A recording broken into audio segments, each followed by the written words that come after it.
পুরনো দিনের সেই প্রবাদ, মা এসে গয়না পরেন জোড়াসাঁকোর শিবকৃষ্ণদার বাড়িতে, ভোজন করেন কুমোরটুলির অভয়চরণ মিত্রের বাড়িতে, আর রাত জেগে নাচ দেখেন শোভাবাজারের রাজবাড়িতে।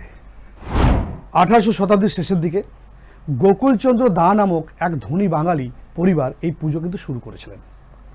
গোকুলচন্দ্র দত্তক পুত্র ছিলেন শিবকৃষ্ণ দা এবং তার আমলকেই বলা হতো স্বর্ণযুগ।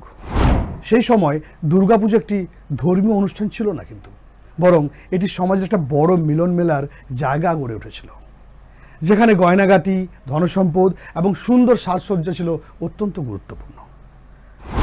এই অংশটা আমাদের শেখায় যে পুজোয় কিছু ধর্মীয় আচারই ছিল না, বরং সমাজের মানুষ একত্রিত হয়ে বন্ধুত্বের মধ্য দিয়ে পূজা উপভোগ করতেন।